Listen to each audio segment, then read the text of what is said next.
Greetings, everyone. My name is Jedi Joe, and this is the Roundtable 2.0. Hey, guys, you missed this last week. We had some things going on. Life gets in the way. What can I say? Hope everybody is doing well. And we are talking about 80s prime time. Now, obviously, most of us that's on the page right now or in the show are probably close to their 50s or maybe a little bit younger, but somehow or another, we should know all about these shows, whether we saw it with our parents, grandparents, or maybe up in our room by ourselves. Who knows? So, guys, as always, we have the executive vice president, Mr. Larry Garrett. On our other side, we have Calabas Rand with the um, uh, behind our movie magic. He is the owner and operator of the Cosmic Portal. And of always, we have the Knights of the Round Table joining us. Thank y'all for taking a shot with us. Let's get started. So I have a list of names of some very popular shows, and we're going to go through them fairly quickly, but yet we're also going to stop at a few of them and kind of reminisce, shall we? Reminisce. So my first question for the table starts like this. Once upon a time, you sat in your living room, either with your parents, family members of some sort, and there had to be a memorable moment about those times. So what I like to do is go around the table and kind of find out about how it was at prime time for you guys.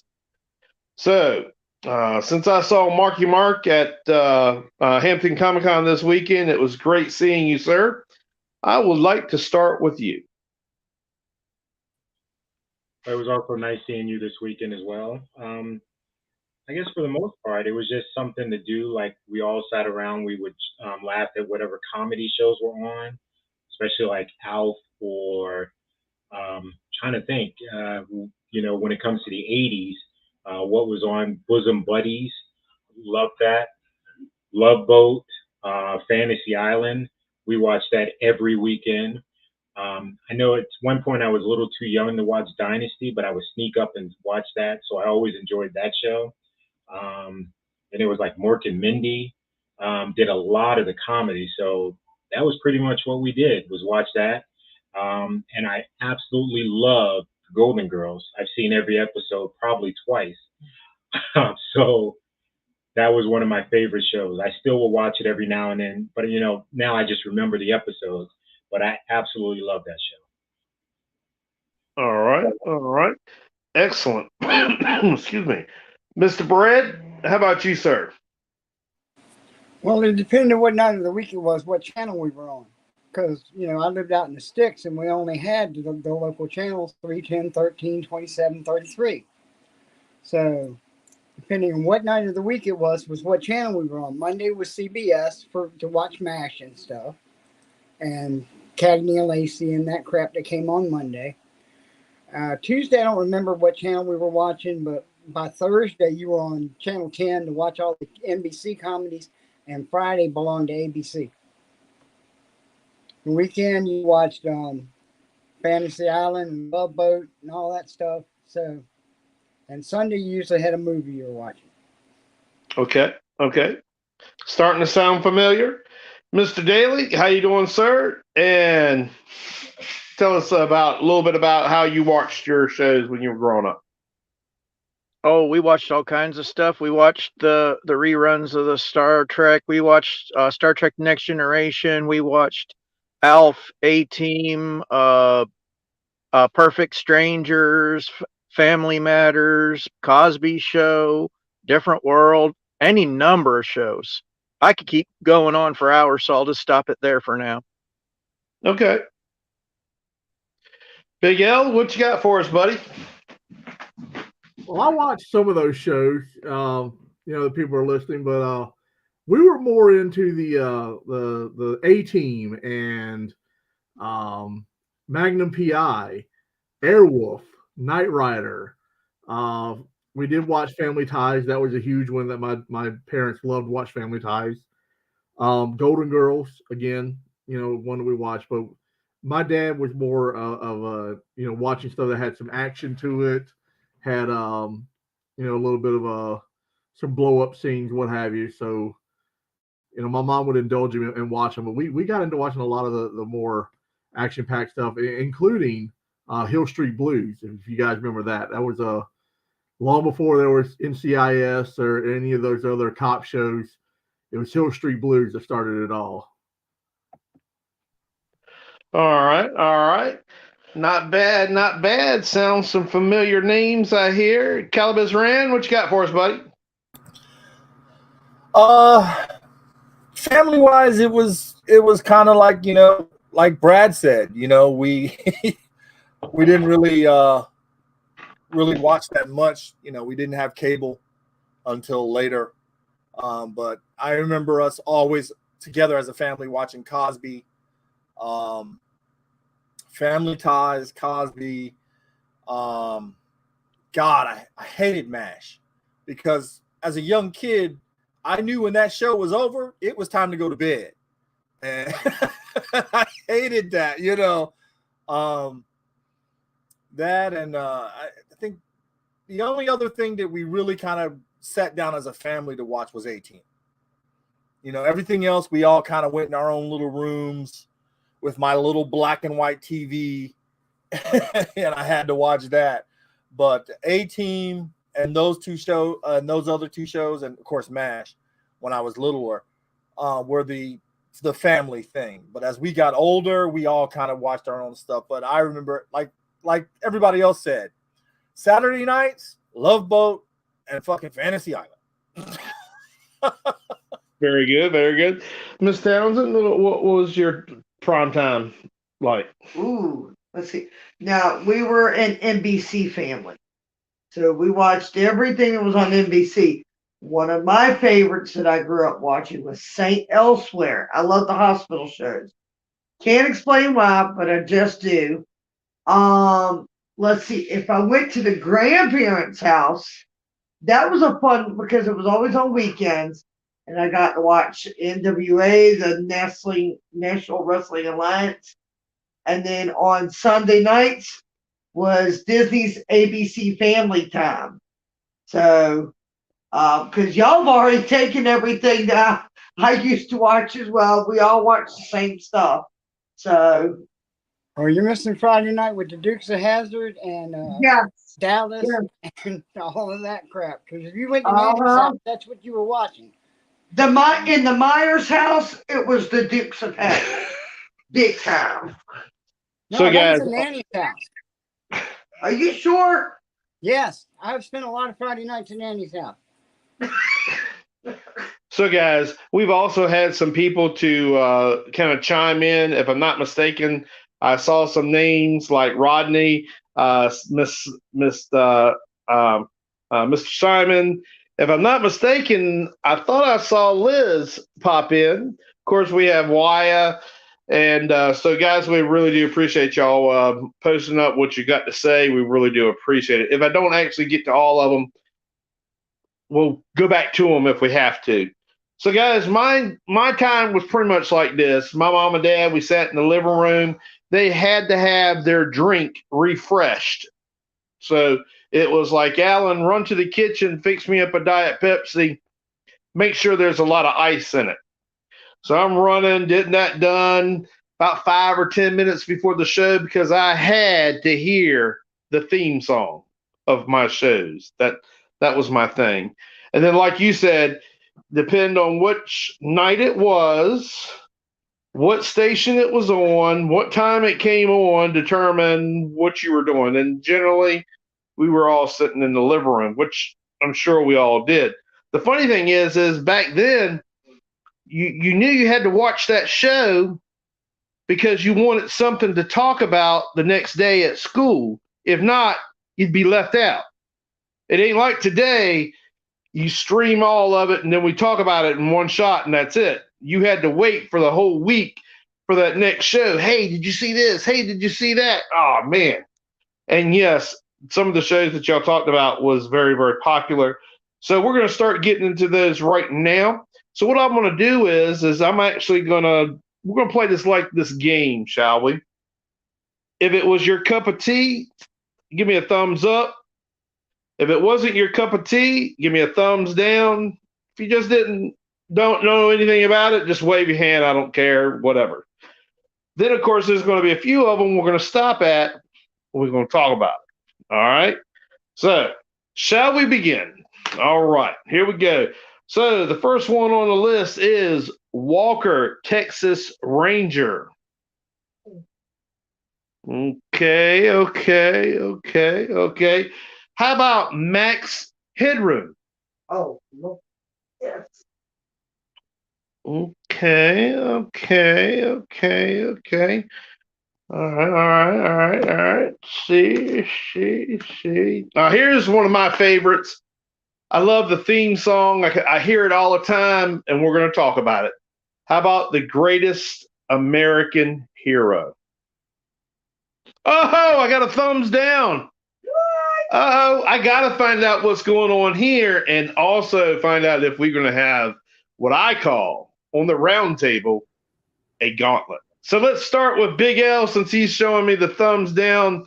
Tell me, sir, what disappointed you about the greatest American hero that's not Batman? It's stupid. Okay? It's like Condor Man. It should have never been made. It's literally, I mean, the theme song is horrendous. The acting was absolutely insanely stupid. There was no reason for the show to ever last as long as it did, other than people sit and watched it because they wanted to see what stupid, absolute crap he was going to do next. I could sit down and watch Bill Bixby doing Hulk and be perfectly fine. I could watch Linda Carter playing Wonder Woman, be absolutely fine. But then I get this flying, I can't know what I'm doing, blonde bimbo trying to be a superhero, and all he's doing is screwing crap up. He was lucky. He wasn't a superhero. He was just lucky. Well, I'm going to have to agree with Wyatt when he said this. I thought it was a great superhero. I thought it was more of a comedy type thing. So, but, hey, that's what the round table is about. Everybody's got their opinions. That's okay. It might have been about 45 minutes of a waste of time for you. So we get that. Marky Mark, how about you, buddy? I'm going to have to disagree with Big L to a point. I love that show. As a kid, I thought it was the greatest show ever. I am in the midst of watching it now, and I do see what Big L is saying. It is retarded at points, but I think it was just enjoyment for what it was. It's an enjoyable show. There's times when I look at it, I was like, well, why isn't it, when he changes, why doesn't he just go invisible so nobody sees him? Because he's always doing something crazy to try to say, oh, this is just me acting up. But I love the sound. I love the intro, the song. I still love that song. I enjoy the show. There are episodes that I watch and I kind of cringe at now, but all in all, it was a great show. There's nothing really too bad about it.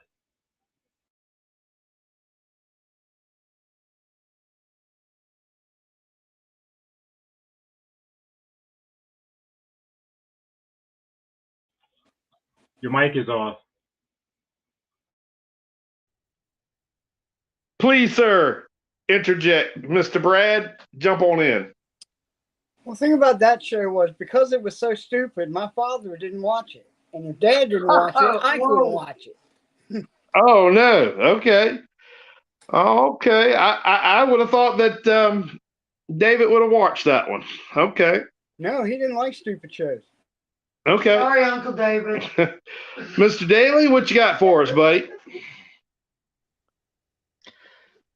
It was campy, but I tend to like the campy stuff, including the Adam West Batman, which was rather campy, and I still liked it. And I liked the Condor Man. I liked that. I liked the Believe It or Not, I'm Walking on Air and all that other fun stuff. Okay. All right. And last but not least, Mr. Calibus Rand.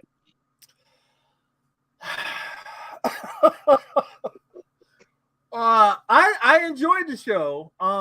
Now, mind you, I have not seen the show since it went off the air. I am just now being able to enjoy Batman 1966 for what it is. For a while there, I mean, I grew up on this thing, and when I found out that it was camp, it wasn't until I was in my 20s. You know what I mean? I never thought about it. So watching it now, I probably couldn't. But at the time, I loved the show. I thought it was cool. I don't know if I could do it now, though. Mm-hmm. So you kind of hit a good point, Calibus, because and I need to be a little bit more patient on this because both Larry and I have had this discussion, and I think you and I have too, based on our different shows. But to be personally honest with you, I would love to go back and watch Star Trek, the original series, even if it was in black and white, just to get that originality. But like you just said, to me, it was so kind of campy and of course, back then technology wasn't as good as what it is now. So that's what you're looking for. But that if I could get past that little bit of stuff, I think that I could probably enjoy it for the characters that I know now. Of course, Captain Kirk, Spock, that sort of thing. And it's funny that you say about Batman because I found a few episodes of the Green Hornet very, very similar to Batman's photography and everything, except for you have Bruce Lee in it, which they were right. They didn't like for that man to talk much at all in that show because he didn't talk much. It was the other guy. What can I say? All right. Before you go on, you do realize that he had a problem. They wanted him, Kato, to lose to Robin. And Bruce Lee was like, there ain't no way. I actually enjoyed that crossover episode. That was a really good episode. Yeah, sure was. Oh, I got to look that up. That would be cool to watch. That would really be cool to watch. You know what else I used to get stuck watching? What? When I went to the 80s?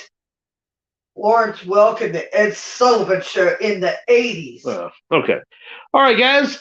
We're going to go into our judging of shows. Of course, we will pick which one we're going to talk about. So let's start at the top. All right. So I heard this from the very beginning. Golden Girls. Okay. All right. Good. Wonder Years. Love it. Okay. Cheers. Okay. Miami Vice. All right. Well, let's sit there for a minute and let's talk about Miami Vice, shall we? I tell you what, I think I love the theme song from Miami Vice. I think it was one of the coolest things. Problem was, I didn't watch the show. Then I understand a few years later they rebooted the show and got new things and everything.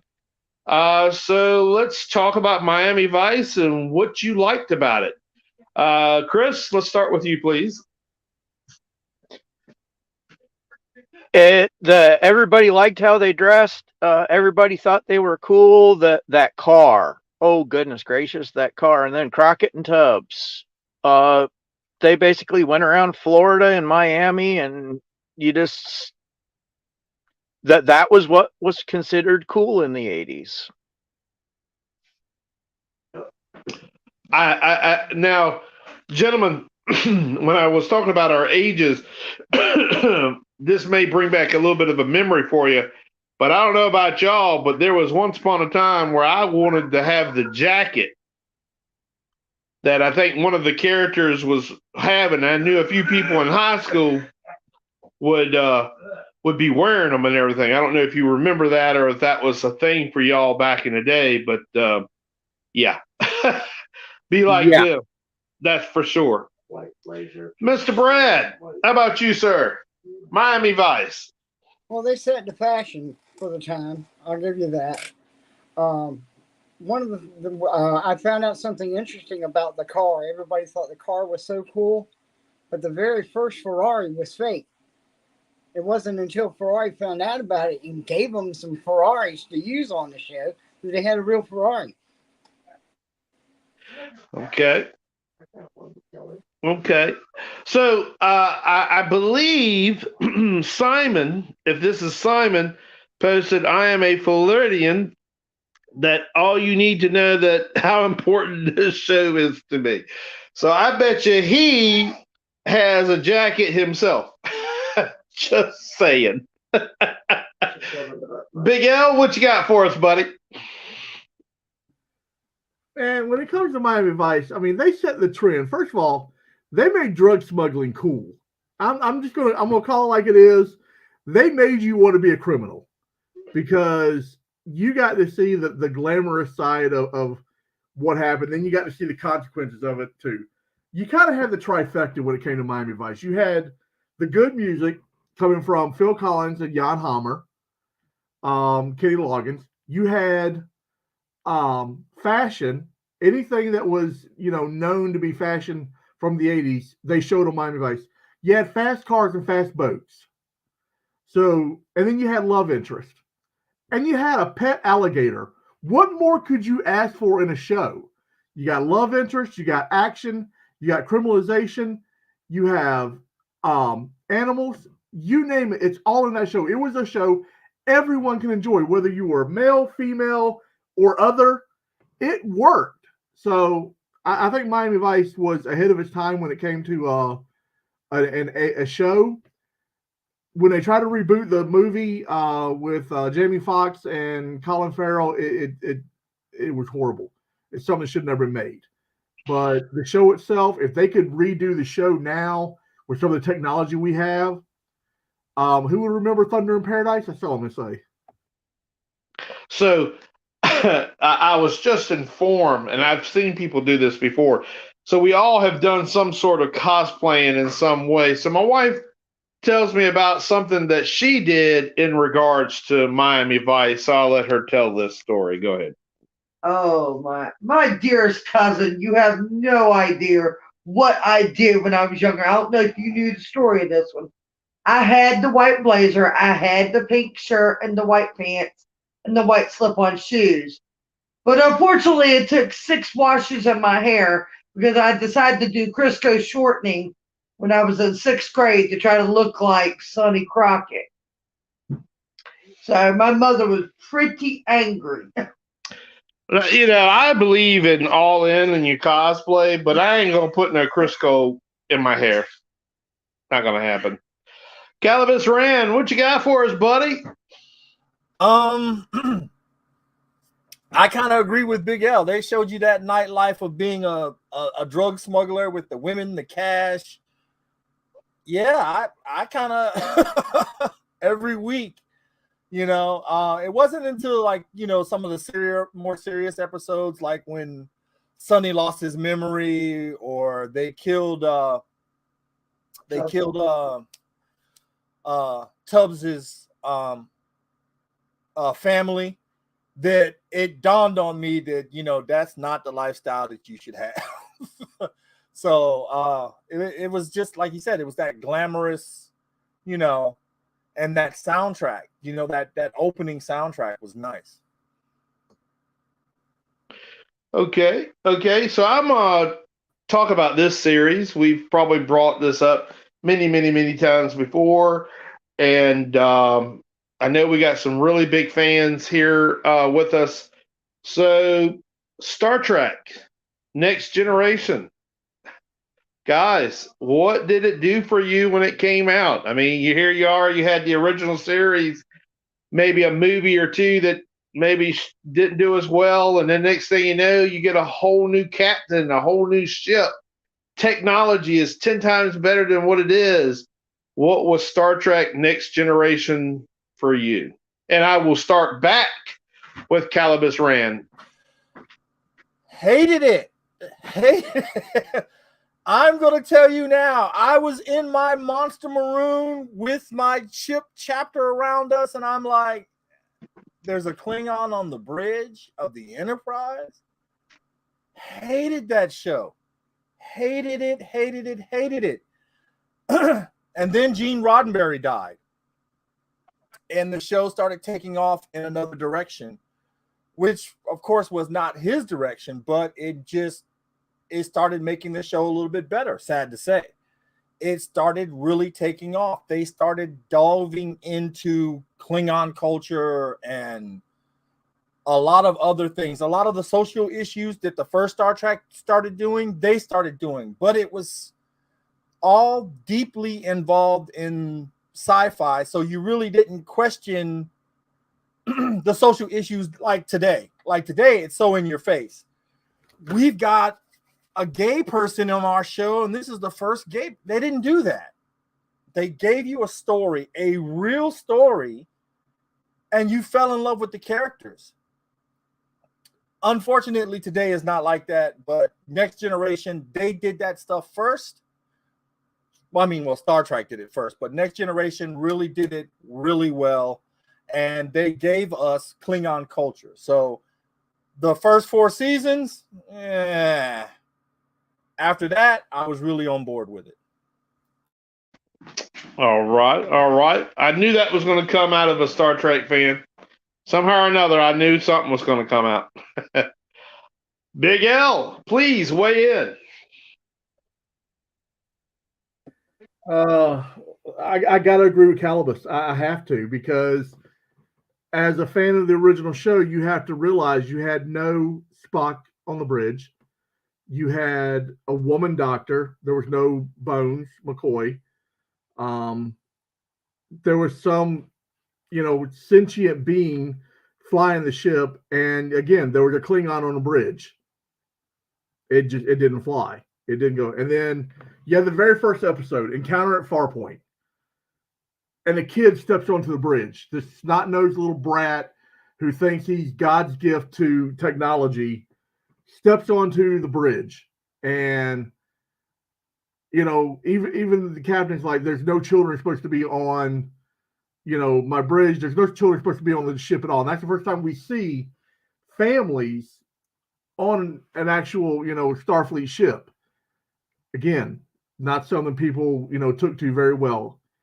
I'll agree again, 100% with Calibus. After the 4th season, it takes off. It goes into a more dynamic direction, and you get into some of those cultures. You get to see things that you weren't seeing before, and you're getting some of that original Star Trek feel back. So while we all had our favorite characters, as they grew on us, that kind of thing. The first couple of seasons, I was very reserved with it. Okay. Let's see, Mr. Daly, what are you thinking about Next Gen?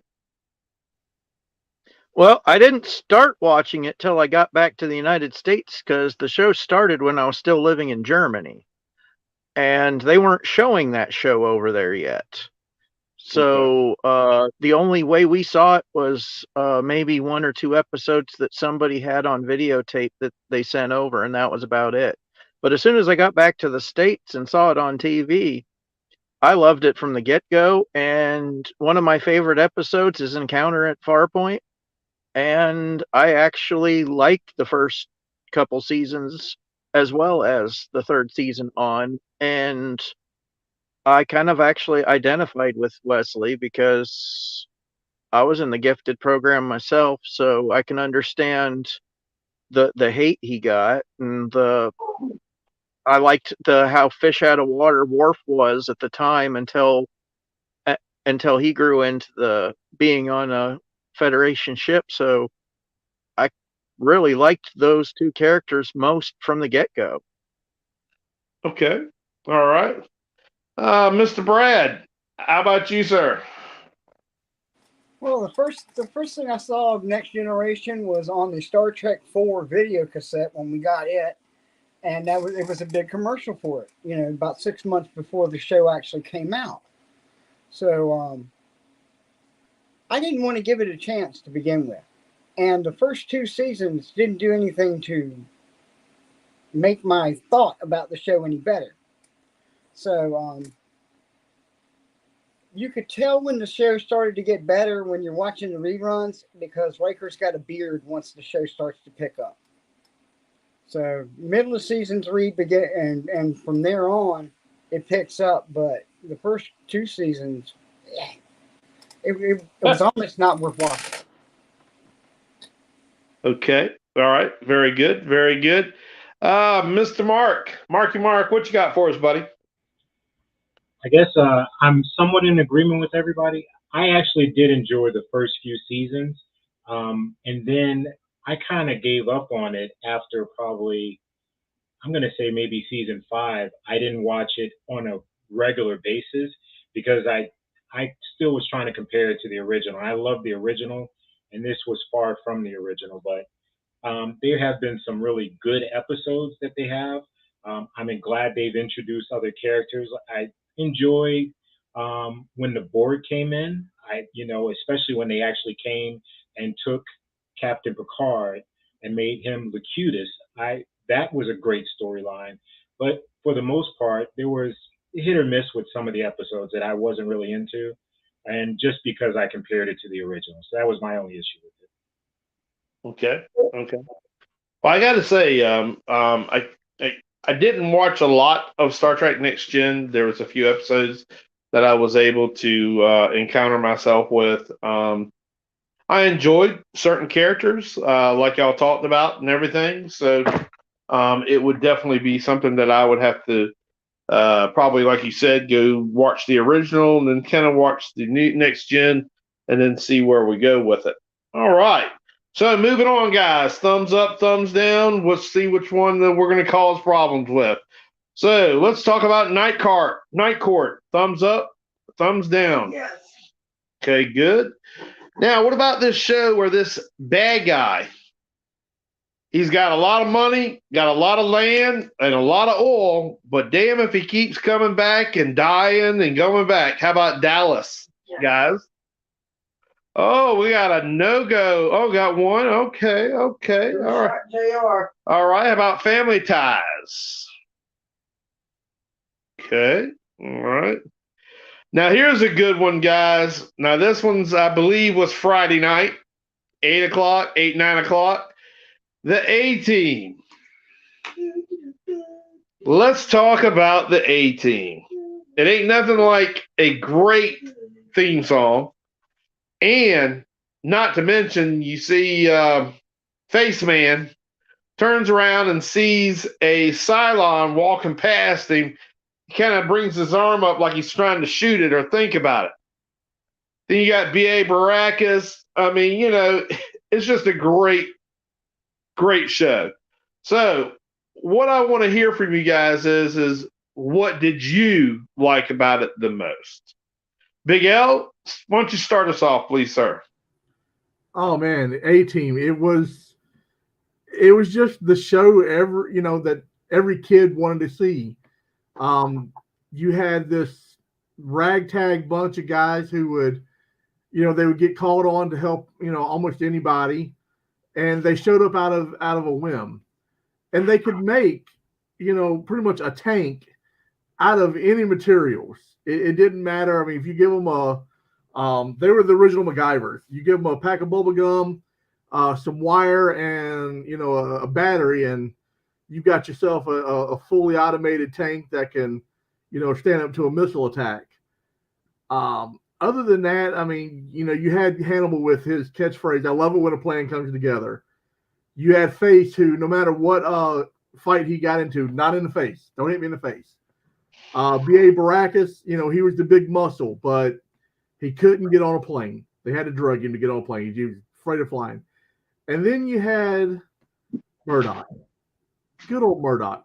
Smart as a whip, but crazy as a loon. And that's where I'll leave it. All right. Don't you hate it, guys, when somebody just takes all the answers and then you ain't got nothing to say? I mean, damn, Larry, thank you. But we still going to talk about it. Big Marky Mark, talk to us, my man. Well, you just said it. Big L said everything about it. The show was great, though. I absolutely loved it. Just to see what they were going to get into each week and how they were going to. I guess it's funny because the government couldn't find them, but you could always find them to solve your issue. So that part was a little funny as well because the government never found them until that last episode when they finally was held court-martialed, and then they were executed or supposed to be executed by firing squad, and they switched out the bullets, which I thought was kind of great. So other than that, it was a fantastic show, and I just remember being a kid wanting to drive the van and do everything else that they did. Excuse me. All right, Brad, what you got for us, buddy? Well, I like the guns. I couldn't watch the show without my dad saying he wanted an M14.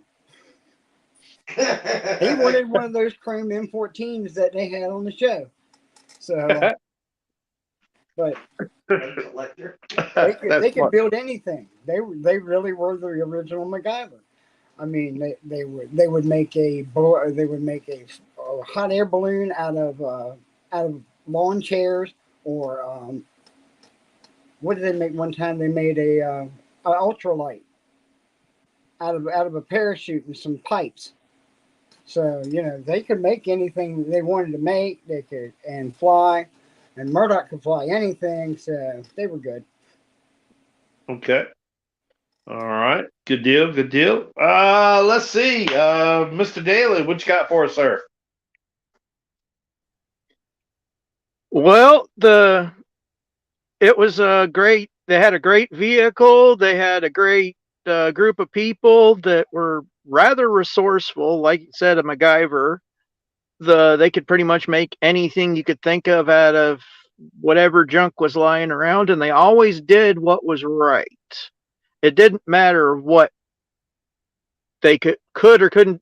If it was the right thing to do, they'd figure out how to make it work and do it as a team. And you got the smooth guy, you got the leader, and then you got the toughest guy you've ever seen, unless you get him near an airplane or a helicopter.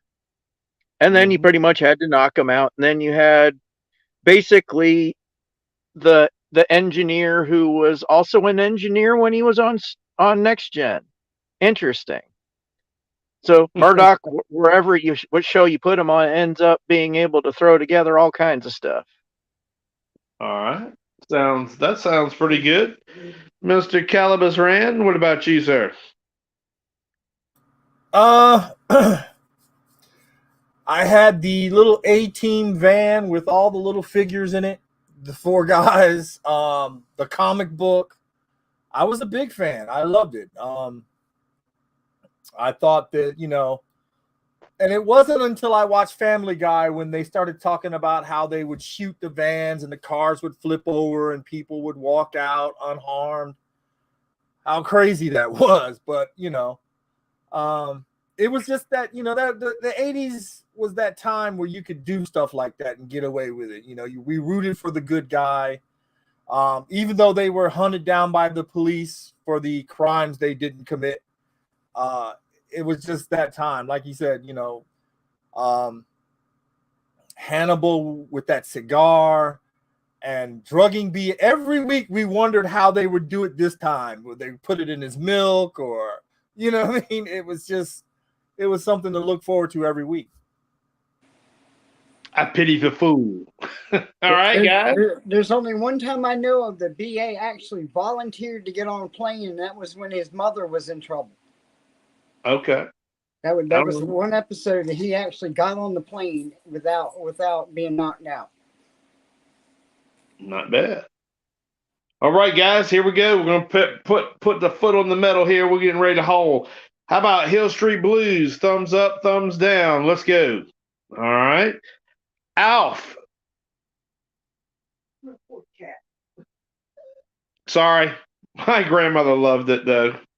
Married with Children. Oh, God, no. Okay.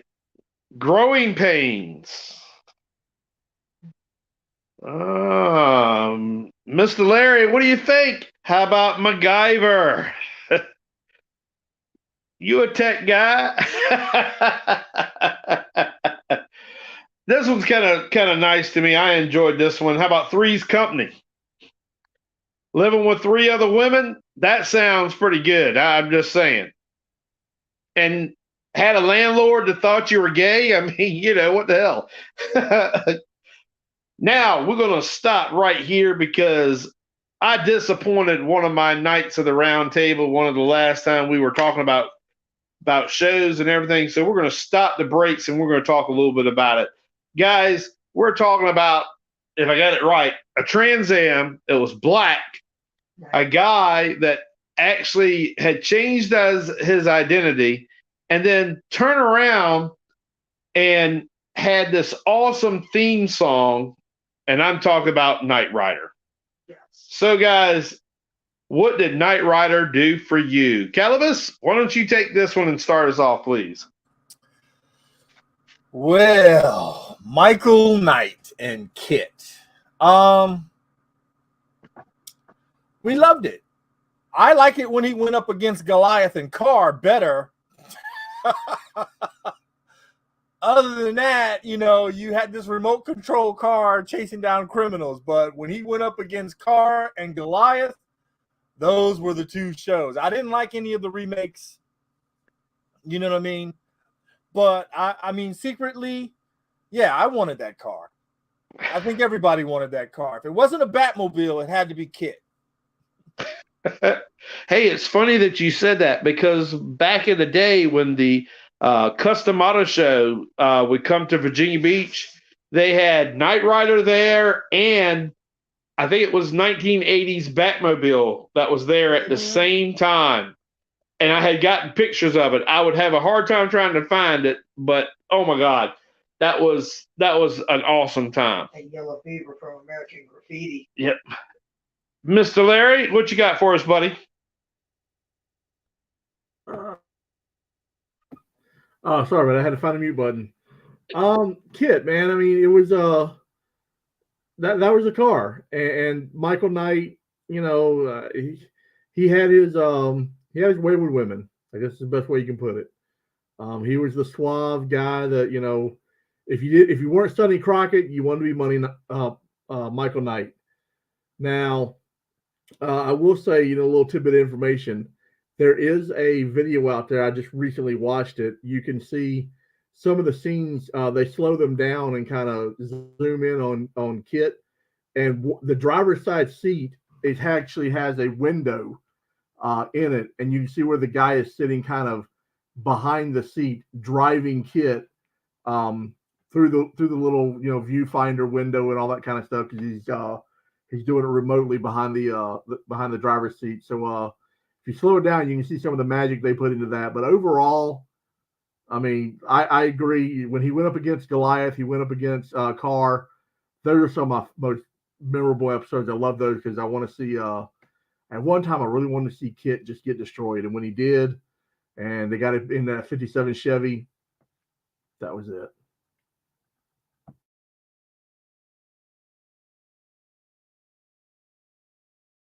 Your mic is off, Alan. You're a cruel man, Big L. You're a cruel man. Mark, what you got for us, buddy? Okay, yeah, actually, I have to agree with everybody. The episodes with Goliath and Carr were some of the best. I remember when Kit lost his the ability to not be destroyed, and he had to pop up the I think Carr was shooting lasers at him, and he popped up the little shield to block the lasers. I always loved those episodes, and I loved when he would go in Hot Pursuit. I always wanted to drive that fast down the road in Hot Pursuit. So yeah, it was just a great show. I did want to be Michael Knight, you know, or you know, if I could, and I could go around, fall asleep behind the wheel, the car drive itself, still get to the same place I needed to go, nothing worried about it, and act like I had a crook in my neck when the cops pull me over. So. All right. Mr. Daly, what does Knight Rider have for you? Well, one, look at the name of Kit. I mean, I wanted to be Michael Knight, and I wanted to have that car, and I probably wanted Bonnie too. So who didn't? The one of my favorite episodes was actually the one where what is it? They switched out Devin for another Devin, and they got rid of Kit's molecular bonded shell, so a Street Avenger, and a bunch of backyard street mechanics completely rebuild Kit. And they give him all sorts of extra features and stuff. And oh goodness gracious, I loved that show, and I loved it so much that I would still want one of those cars. And I even have a video with this guy talking to a replica of Kit. So Kit talking to Kit. Okay. All right. So that's Michael Knight's brothers, sisters, uncles, brothers, nephew is who you got with him, is what you're trying to say. Last but not least, and this is the man that kind of said he was kind of disappointed that we didn't go into further into Knight Rider. None other, my friend, family member. Go ahead, Brad. I know you enjoyed this. Tell me what you liked. Oh yeah, I love that show, and I follow the Knight Rider historians on their YouTube channel. Not only did they have a car that drove from the right side, they had another one that drove from the left side. So they had a right side blind. They call it a blind drive car because you're supposed to be behind the seat and you're looking through a crack. But they had a right side left blind car and a right side blind drive car. So you had interchangeable cars, and they actually do a breakdown of each episode to show you which cars are in the episode, and they count the number of different kits that were in the show, and of all the cars that were made into kit at that point, they have 5 original cars that are left over. Wow. That's all that was left after the show, because it was a deal with Pontiac, because coming out of the factory, there was a train accident and all these cars got messed up. So they let Universal Studios have them to film the show. And then after the show was over, they had to destroy the cars. So I would say our Knights of the Round Table and our people that are watching, I think we got a true super fan in our midst right here, because he definitely knows some stuff. My wife says that they even have the trailer. I think. Yeah, they have the trailer. Yeah. They have the original semi. They have the trailer, but they haven't repainted it yet. But they're going to. Okay. They did color match the color, and they're putting the set from the inside inside the trailer. Yeah, they actually they started sanding on the side, and they actually found the paint underneath from where it was painted black to begin with. Some of these modifications were done after the trailer was sold, and it went to a race team. They're the ones that painted it white, put the windows in it, air conditioning, all of that stuff. But yeah, they finally found the original flag semi and trailer. Okay. And they weren't together all this time. Okay. If I remember correctly, my brother, he had the trailer that the car went in. He had the car as a remote controlled toy. We used to love William Daniels. William Daniels was the voice of Kit. Yeah. He was also portrayed a doctor in another show called St. Elsewhere in the 80s. He was doing both shows at the same time, and he never met David Hasselhoff while filming the show. Until they were until after they wrapped, basically. Cast party or something like that. So, and he's also Mr. Feeney. Mr. Feeney, yeah. And a GPS voice. Oh, Mr. Finney from Boy Meets World. I remember that. So my little Knight Rider story is pretty simple, guys. It's kind of heartwarming. I enjoyed doing it. I was a teenager at the time, loved the show, watched it every Friday night. Of course, my mom loved it. But we had a little boy down the road that actually had a big wheel of Knight Rider. Oh, yes. So what I did is because he wanted someone to talk like Knight Rider, like Kit, I would push him around and be Kit for him. So, if he was out of the big wheel and running around, if I saw him talking to his wrist or whatever using a comm link, I would act like I'm running to him. When I got into the car, he got into the big wheel and he was like, let's, jump over this or give me speed and la la la la. All I can say, guys, is being a teenager and just kind of playing with a young one, like you were a big brother. It was just really fun. So that's my Knight Rider story. All right, guys. So we're going to move on, getting close to our time. So real quick, do you remember thumbs up, thumbs down? And we are talking about Automan.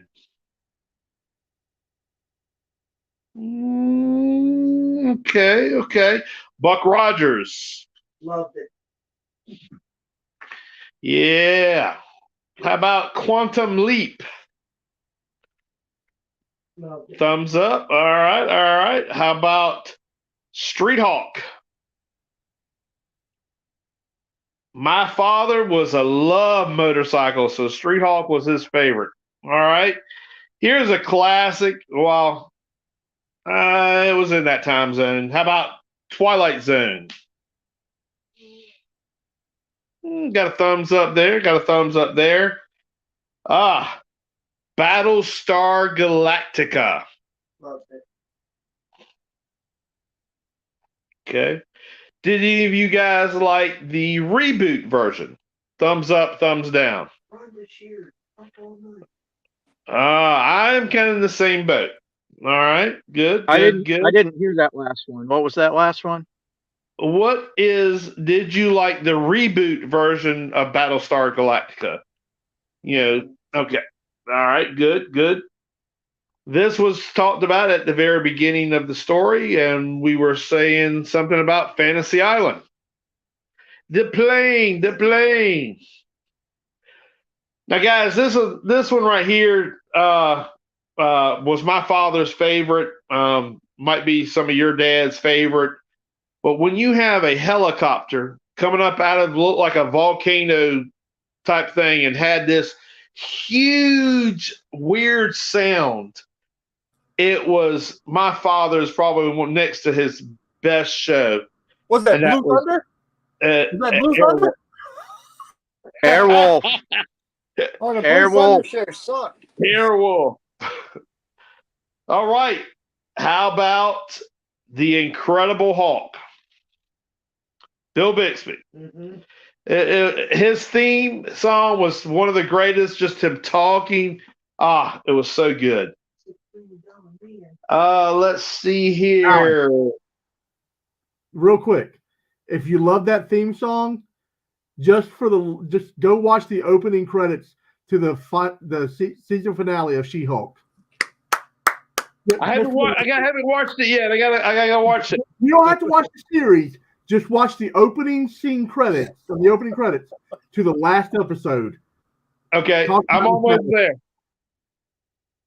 So here's another one for you guys. It pretty much came from a movie. Do you remember V? Yes. The series. Diana. So, guys, we have gone up and down. Hold on a minute. Just a real quick to everybody. If I'm not mistaken, Quantum Leap had a reboot. Mm-hmm. New guy and everything. How do y'all feel about it? Thumbs up, thumbs down. So far, I like it. Okay. All right. Good deal. Okay. And let me ask you this, and this is kind of a slight trivia, and the only reason why I remember this is because I always seem to watch the credits. Do you remember, and hopefully I got this term right, who do you remember that basically the man that put out a lot of your fantasy and sci-fi shows? Do you remember his name? You mean Donald P. Belisario? Or Jerry Bruckheimer? Glenn A. Larson. Very good. Christopher Daly. Very good. Glenn R. Larson. There you go. All right, guys. So we are at the end of pretty much our show. We have been talking about primetime shows, things that we grew up with. Obviously, we could talk the 80s cartoons and then jump into another year and do that. So this is just a really, really kind of a tip of the iceberg, to be honest with you. We could almost go into another show doing another 80s thing, because I'm sure everybody had their own particular show. So guys, did you enjoy your show? Did you enjoy this? Did it bring you back? And what is your final thought? Mr. Calabas Rand, we'll start with you, sir. Getting together with you guys is always a blast. I love it. We got Marky Mark, we got Brad, we have a Kit Ghostbuster there. Big L always has that way of cracking me up with something he says. So it's always a pleasure to be with you, gentlemen. The topic, of course, was the 80s. I loved it all. At periods of my time, we watched whatever. We watched this, we watched that. There was another show called Manus that we didn't talk about that was in there. And, that was kind of, it was one of those shows. You could do it, you could watch it, or you could go without it. But it's always a pleasure. Always a pleasure to do something like this with you guys. All right. Thank you, sir. And we thank you, sir, for all that you do for us, by the way. And let's see. Realize me.